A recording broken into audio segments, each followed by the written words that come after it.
हरे कृष्णा। अभिजीत देवदास। सर्वप्रथम श्रील गुरुदेव श्रील प्रभुपाद जी के चरण कमलों में कोटि कोटि दंडवत व्यापक करता हूँ। हरे कृष्णा मंदिर सुकरताल श्री श्री राधा गोविंद देव श्री जगन्नाथ बलदेव सुभद्रा मैया के चरण कमलों में कोटि दंडवत व्यापक करता हूँ और उनके चरणों की अहेतुकी कृपा से मैं आज आपके सामने उपस्थित हुआ हूँ एक नया विषय लेकर। हमारा विषय है कर्म।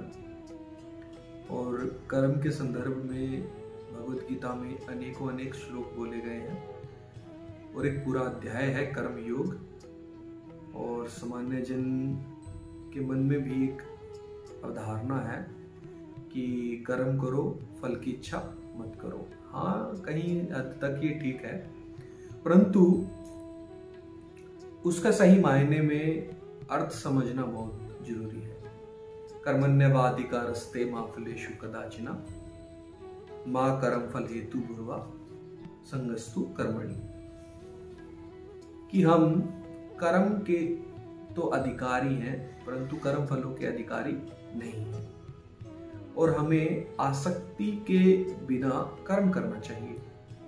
कर्म मुख्यतः 3 प्रकार के हैं। पहला है कर्म, दूसरा है अकर्म, तीसरा है विकर्म। जो पहला है कर्म, वो पहला कर्म 2 भाग में है। स्वधर्म 2 भाग में है। एक शरीर के द्वारा जुड़ा हुआ धर्म, दूसरा हमारी आत्मा के द्वारा जुड़ा हुआ धर्म।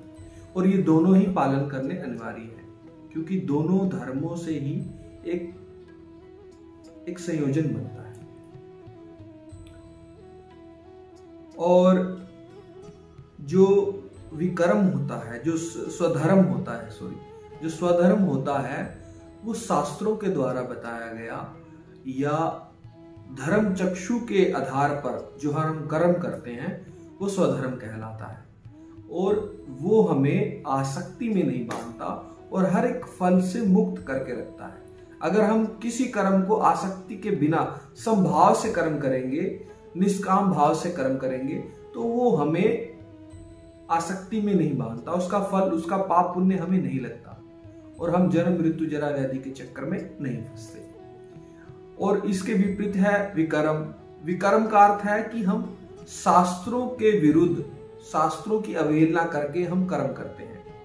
जैसे जिस प्रकार एक मशीन होती है कपड़े धोने की और उसके साथ एक मैनुअल बुक मिलता है, तो उसमें बताया जाता है कि उसमें इतना पानी लेना है, इतना सर्फ लेना है, इतने कपड़े डालने हैं, इतने ही वजन के कपड़े उसमें सूख सकते हैं।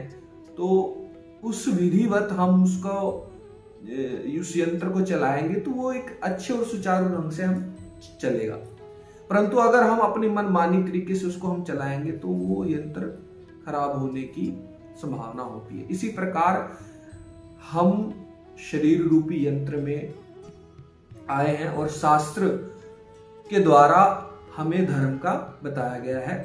शास्त्र हमें हमारे ज्ञान चक्षुओं को खोलते हैं और धर्म का हमें पता चलता है, जिससे हमें बुद्धि और विवेक मिलता है और हम कर्म करते हैं। तो उसी प्रकार हम यंत्र रूपी शरीर को करके कर्म के द्वारा संयोजित करते हैं। और जो अकर्म होता है वो होता है कर्म को ना करना, अपनी जिम्मेदारियों से भागना। तो जिस प्रकार एक बैंक में एक सज्जन होता है, बैंक मैनेजर कहते हैं जिसको, और उसके पास दिन भर में बहुत सारा पैसा आता है और उस पैसे को वो इकट्ठा करता है और अपने पास रखता है, परंतु वो उस पैसे के ऊपर दावा नहीं कर सकता कि वो धन उसका है। हाँ, वो उसके पास है, वो उसको अपने पास रखता है क्योंकि उसका वो कर्तव्य है, उसकी वो ड्यूटी है। इसी प्रकार जब हम मनुष्य रूपी शरीर में होते हैं तो भगवान के द्वारा चुने गए इस प्रकृति क्षेत्र में हमें भिन्न भिन्न प्रकार के कर्म दिए जाते हैं या स्वधर्म दिए जाते हैं, जिसका पालन करते हुए हमें अपने जीवन का व्यापन करना होता है। और जैसे कि भगवत गीता में बताया जा रहा है, अर्जुन का जो स्वर धर्म है वो क्षत्रिय है, इसलिए भगवान उसको उसके धर्म में रहकर युद्ध करने के लिए प्रेरणा कर रहे हैं। क्षत्रिय धर्म होने पर उसको युद्ध करना अनिवार्य है। अगर वो क्षत्रिय धर्म में रहकर युद्ध नहीं करेगा, और तो युद्ध ना करने से, उस युद्ध ना करने का कारण क्या है? उसकी आसक्ति है। अगर वो आसक्ति से जुड़कर उस कर्म को नहीं करेगा तो उससे क्या होगा? धर्म की हानि होगी। इसलिए हमें धर्म के अनुसार कर्म करना चाहिए। हमें संभाव तरीके से रहकर कर्म करना चाहिए। यही कर्म सारे कर्म का कर्म कौशलम कहलाता है। कुशलता कहलाती है हमारे कर्म की। और जो कर्म है वो निर्धारित कर्म 3 प्रकार के होते हैं हमारे: नित्य कर्म, आपातकालीन कर्म और इच्छित कर्म। जो नित्य कर्म होते हैं वो हमें शास्त्रों के द्वारा पालन करके अपने जीवन में लाने चाहिए, अपने आचरण में लाने चाहिए, और उससे ही हमारी मुक्ति का कारण बन सकता है। आपातकालीन कर्म जो होते हैं वो हमारी परिस्थिति के अनुसार दिए जाते हैं। उसमें भी जैसे जिस प्रकार से हम प्रारब्ध कर्मों के अनुसार हम अपने इस जीवन को भोगते हैं। जैसे हम इस एक एग्जांपल से ले सकते हैं कि हम किसी व्यक्ति से टकराए और उसने मुझे थप्पड़ मारा और मैंने भी उसको थप्पड़ मार दिया, तो हमारा टकराना प्रारब्ध कर्म के अनुसार है। परंतु मैंने उसको थप्पड़ मार दिया, ये मैंने एक नया कर्म अर्जित कर दिया। तो हमें क्या करना चाहिए? अपने मन के वेग से इच्छित कर्म को नहीं करना चाहिए। इसलिए जब भी हम कहीं जाते हैं तो हमारा मन क्या करता है? भिन्न भिन्न प्रकार की इच्छाएं करता है, और इच्छा करने से मन क्या करता है? इच्छा करने से बुद्धि को संदेश देता है, और बुद्धि भिन्न भिन्न प्रकार की योजनाएं बनाती है, और फिर वो योजनाएं हमारे इंद्रियों में आती हैं और हम इंद्रियों के द्वारा उस कर्म को कर देते हैं। तो हमें क्या करना चाहिए?